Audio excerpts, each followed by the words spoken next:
Students, आज के इस लेक्चर में हम 12वीं क्लास के गणित के पहले अध्याय के अंतर्गत प्रश्नावली नंबर 1.1 के सवाल नंबर 12 से सवाल नंबर 16 तक हल करेंगे। हमारे पास 12वां सवाल है, सिद्ध कीजिए कि समस्त त्रिभुजों के समुच्चय ए में आर T1 T2 और ये इस टाइप से परिभाषित है कि T1 T2 के समरूप है। यानी आर इस टाइप से परिभाषित है कि T1 T2 और T1 T2 के समरूप है।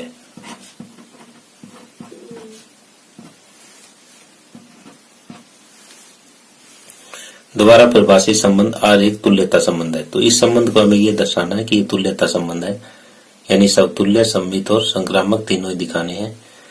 फिर आगे कहता है कि भुजाओं 3, 4, 5 वाले एक समकोण त्रिभुज T1, भुजाओं 5, 12, 13 वाले समकोण त्रिभुज T2 तथा भुजाओं 6, 8, 10 वाले समकोण त्रिभुज T3 पे विचार कीजिए। T1 T2 T3 में से परस्पर कौन से त्रिभुज संबंधित है। तो पहले तो हमारा काम है कि इसको सब एक तुल्यता संबंध दर्शाना। तो समतुल्य के लिए चेक करते हैं पहले कि यार समतुल्य है या नहीं है। तो हम यहाँ पे मान लेते हैं कि T1 क्या आर से संबंध रखेगा? बिल्कुल रखेगा। क्यों? क्योंकि कोई भी त्रिभुज खुद के समरूप होती है। क्योंकि कोई भी त्रिभुज अपने आप के समरूप होती है, इसलिए T1 भी T1 के समरूप होगी। यहाँ पे हमने ये सिद्ध कर दिया कि R समतुल्य है। अब सममित दिखाना है। हम ये लेते हैं कि माना T1 T2 R से संबंध रखते हैं। तो इसका अर्थ ये हुआ कि T1 तथा T1 T2 के समरूप है। तो T1 अगर T2 के समरूप है तो T2 भी T1 के समरूप होगी। और इसने क्या डिक्लेयर कर दिया, T2 अगर T1 के समरूप है तो T1 भी R से संबंध रखेगा। तो यहां से आया कि R सममित है। अब तीसरी बात संक्रामक सिद्ध करेंगे। संक्रामक में हम ये मान लेते हैं कि माना T1 T2 R से संबंध रखते हैं, T2 T3 भी R से संबंध रखते हैं। तो इसका अर्थ ये हुआ कि T1 T2 के समरूप है। और इसने क्या कहा, इसने ये कहा कि T2 T3 के समरूप है। यानी T1 T2 के समरूप है, T2 T3 के समरूप है। तो T1 अपने आप ही T3 के समरूप हो जाएगा। इसने ये डिक्लेयर कर दिया कि T1 T3 के समरूप है। और यहां से क्या आ गया कि R संक्रामक है। तो R हमने समतुल्य सिद्ध कर दिया, R को सममित भी सिद्ध कर दिया, R को संक्रामक भी सिद्ध कर दिया। तो इसका अर्थ ये हुआ कि R एक तुल्यता संबंध है। तो यहां तक हमारा एक पार्ट कंप्लीट होता है। अब ये कहता है कि दूसरे में कि T1 जो है वो एक समकोण त्रिभुज है जिसकी भुजाएं कौन कौन सी है, 3, 4 और 5 है। T2 एक समकोण त्रिभुज है इसकी भुजाएं कितनी है?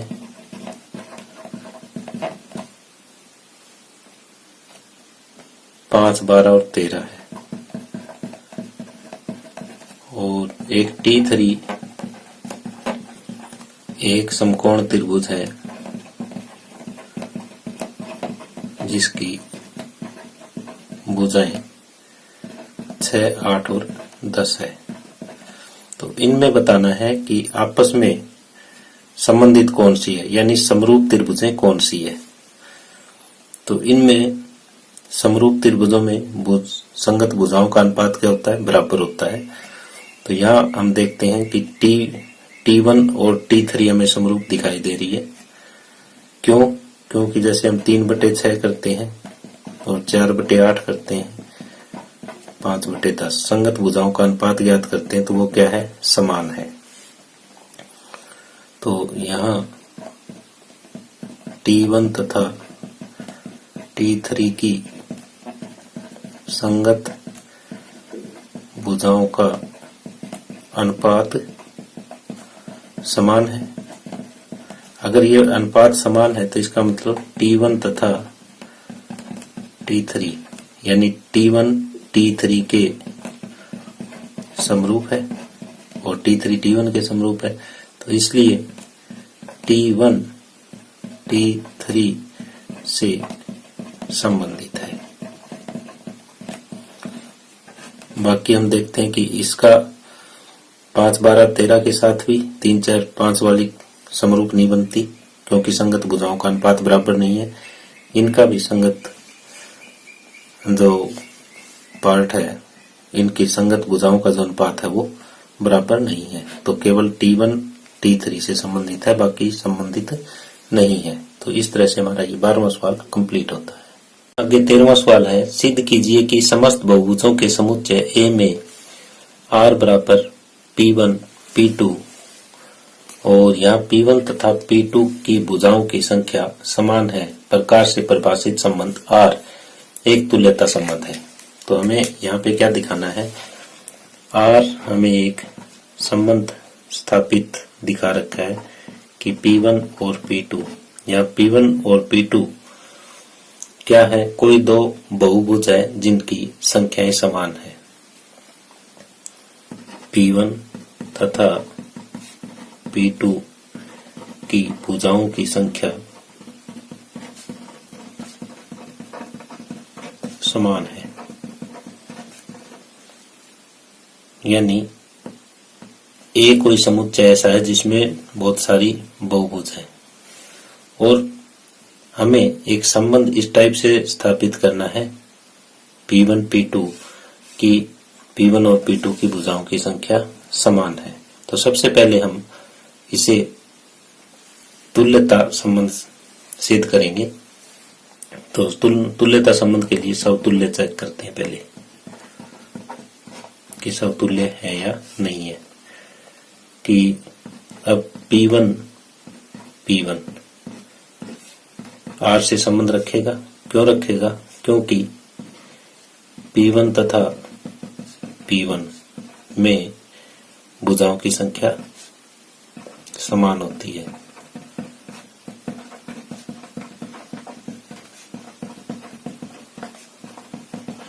क्यों? क्योंकि कोई भी बहुभुज है उसकी संख्या खुद के बराबर ही होगी, भुजाओं की संख्या खुद के बराबर ही होगी। तो अतः R समतुल्य है। दूसरा सम्मित चेक करते हैं। माना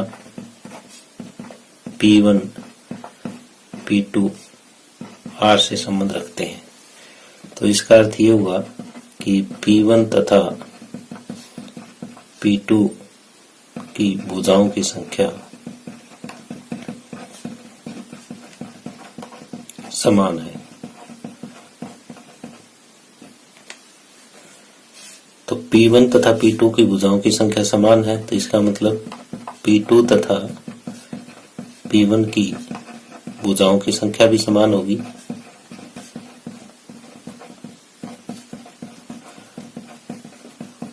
अगर इनकी भुजाओं की संख्या समान होगी तो P2 P1 भी R से संबंध रखेगा और इसका अर्थ ये हो जाएगा कि R सममित है। अब संक्रामक चेक करते हैं। संक्रामक में हम इस तरह से मानते हैं कोई भी दो ये जोड़े कि P1 P2 R से संबंध रखता है तथा P2 P3 भी R से संबंध रखता है। हमें ये सिद्ध करना है कि P1 P3 भी R से संबंध रखेगा। तो इसका अर्थ ये है कि P1 तथा P2 की भुजाओं की संख्या समान है। उसी तरह से P2 तथा P3 की भुजाओं की संख्या समान है। तो इन दोनों से इस रिजल्ट पे पहुंचे हम कि P1 और P3 की भुजाओं की संख्या भी समान होगी। यहाँ से इस नतीजे पे पहुंचे कि P1 तथा P3 की भुजाओं की संख्या समान होगी। तो अगर इनकी भुजाओं की संख्या समान होगी तो P1 P3 भी R से संबंध रखेगा। तो R यहाँ पे क्या हुआ? R संक्रामक है।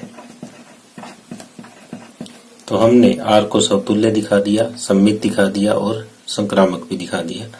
तो अतः R एक तुल्यता संबंध है।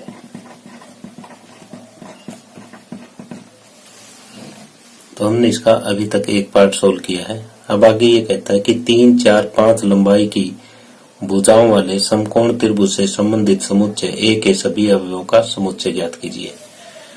तो समकोण त्रिभुज है, समकोण त्रिभुज जिसकी भुजाएं 3, 4 तथा 5 दी है। ठीक है, तो ये क्या है? ये किन से संबंधित होगी? तो इसमें त्रिभुज में कितनी भुजाएं हैं? 3 भुजाएं हैं। तो 3 भुजाओं वाले जो बहुभुज होंगे उन सभी से ये संबंध रखेगी। तो ये किन से संबंध रखेगी? तो ये एक त्रिभुज है तथा 3 भुजाओं वाले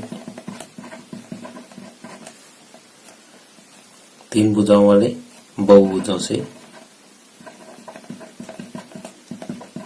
संबंध रखेगी। और 3 भुजाओं वाले बहुभुज कौन से होते हैं? सभी त्रिभुज। तो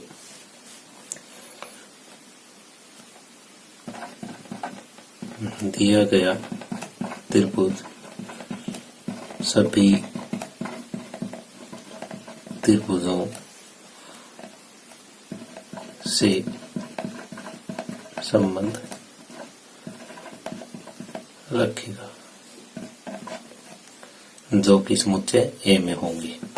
तो इस तरह से हमारा 13वां सवाल कंप्लीट होता है।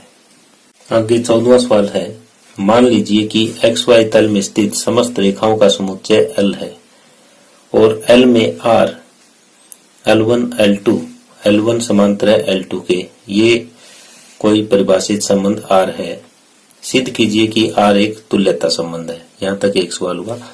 आगे कहता है रेखा y बराबर 2x + 4 से संबंधित समस्त रेखाओं का समुच्चय ज्ञात कीजिए।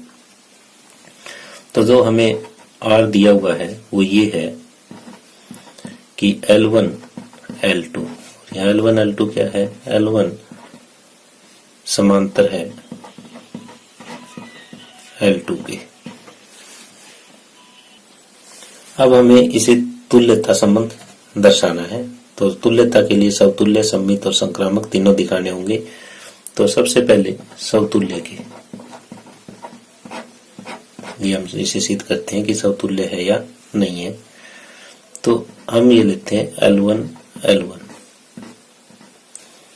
L1 L1 के समांतर होती है, खुद तो खुद के समांतर ही होगी, तो ये R से संबंध रखेगा। क्यों? क्योंकि कोई भी रेखा खुद के समांतर होती है, तो अतः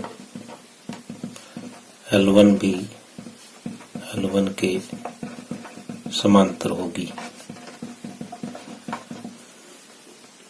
तो यहाँ पे R समतुल्य है। अब दूसरा सममित, हम मान लेते हैं कि माना L1 L2 R से संबंध रखता है, तो इसका मतलब ये हुआ कि L1 समांतर है L2 के। L1 अगर L2 के समांतर है तो L2 भी L1 के समांतर होगा या होगी। अगर L2 L1 के समांतर है तो इसका मतलब ये हुआ कि L2 और L1 भी R से संबंध रखते हैं, और यहाँ पे R सममित हुआ। क्यों? क्योंकि L1 L2 R से संबंध रखता हुआ हमने माना, और सीधे ये कर दिया कि L2 L1 R से संबंध रखता है, तो ये सममित है। संक्रामक के लिए कि माना L1 L2 R से संबंध रखते हैं तथा L2 और L3 भी R से संबंध रखते हैं, तो यहाँ से L1 समांतर है L2 के, और यहाँ से L2 समांतर है L3 के। तो L1 L2 के समांतर है, L2 L3 के समांतर है। यहाँ से हमें ये प्राप्त हो गया कि L1 समांतर है L3 के, और इसने ये डिक्लेयर कर दिया कि L1 L3 भी R से संबंध रखता है। हम ये लेके चले थे कि L1 L2 R से संबंध रखते हैं, और सीधे ये कर दिया कि L1 L3 भी R से संबंध रखता है। तो इसका अर्थ ये हुआ कि R संक्रामक है।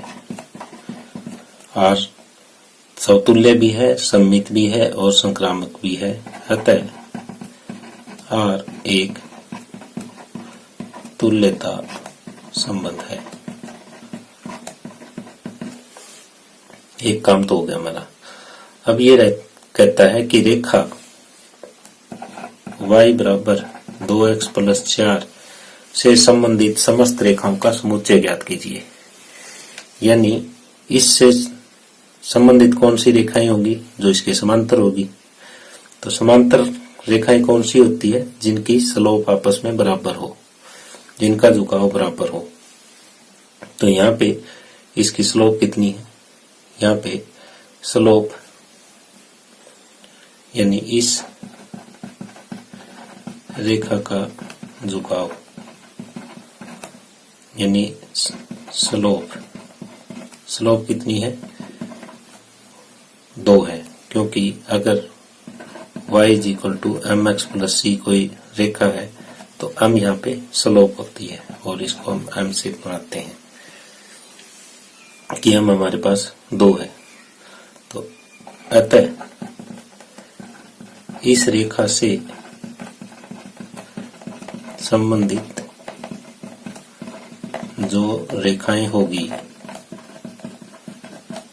वो इस रेखा के समांतर होगी। तो इस रेखा के समांतर रेखाएं वो कौन सी हो जाएगी? y = mx, और ये c लिख देते हैं।